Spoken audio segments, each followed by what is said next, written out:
Last week, my wife, Linda, told the story about a man named Jacob and his wives, and especially the story about Leah, and how Leah, although unloved, was blessed by God.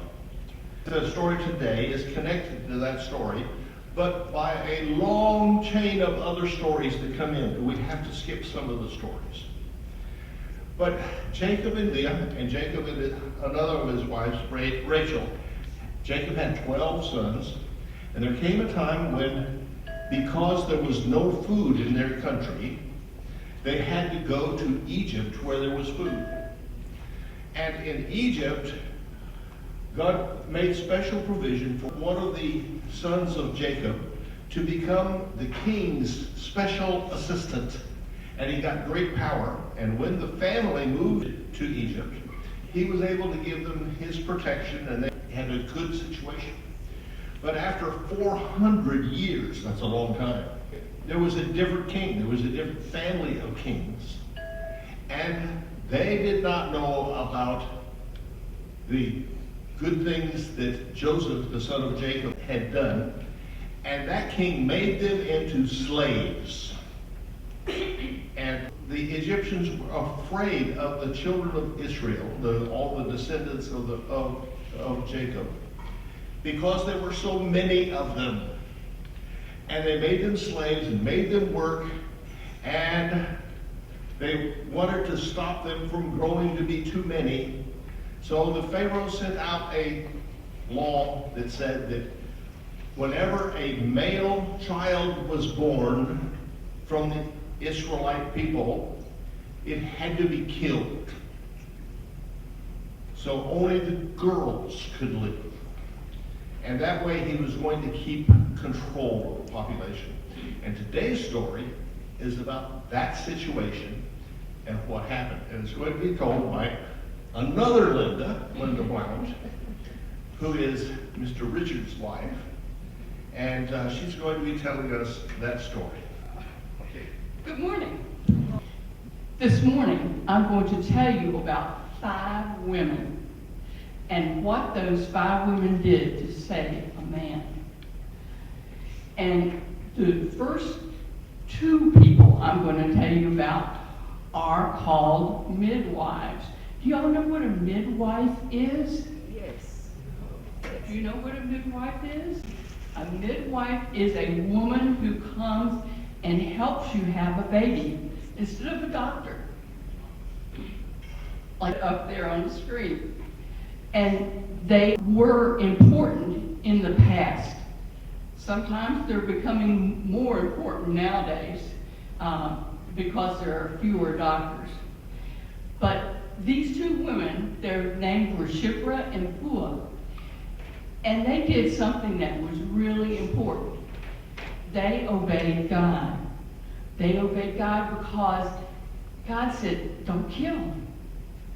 And so they believed God and they obeyed him, and they did not kill the baby boys that were born. And because of that, they saved many, many baby boys. And so the population of the Hebrew people grew and grew. And they got blessed because of what they did, because they obeyed and listened to God's word. First 2. Number 3, a woman named Jochebed. Jochebed was a wonderful woman because she was going to have a baby. And she had this baby. And that's his family right there. She had the baby, and the baby was healthy, and he was happy, and he was a good baby.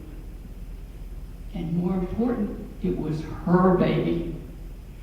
And so she was able to think of a plan to try to save her baby, because her baby, remember, was a baby boy.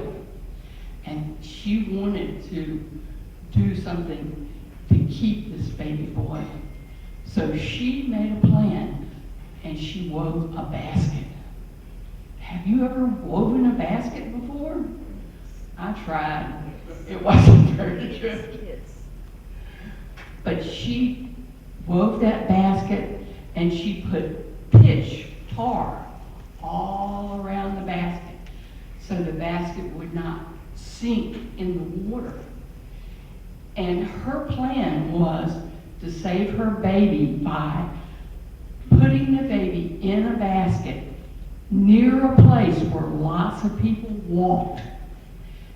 And that way, maybe somebody would take that baby and the baby could be saved. So she made that basket. She put blankets in it so it would be comfortable for the baby. And she got everything all ready and she prayed for her child. She prayed that God would save her child.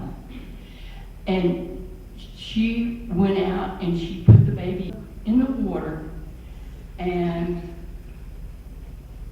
she had her daughter, Miriam. Miriam is number 4 woman. She had Miriam watch over the baby in the basket.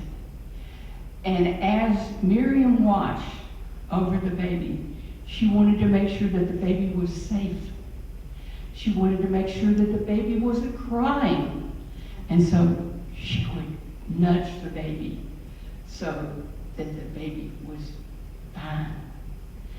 And it was good because, you know, on that very same day, the princess came and she walked by the water where baby Moses was. She sat there and waited in the bulrushes, in the cattails, in the reeds on the riverbank. She made sure that the baby was protected. And as she did that, the princess came by and she heard the baby cry. When she heard the baby cry, she told one of the attendants, one of the maids that was with her, go get that basket.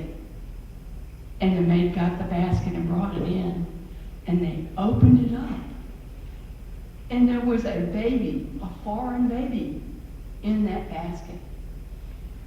And the princess had compassion on the child. And you know what? Miriam, she wasn't slow. She was fast. She went and she asked the princess, would you like me to get somebody to help nurse your baby, this baby? And the princess said, yes. So Miriam went and got her mother.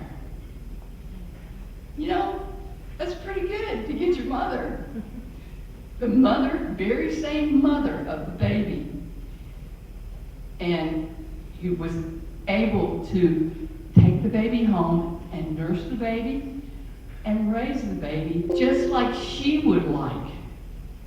Not like what anybody else would like, but according to the plans that God had for baby Moses.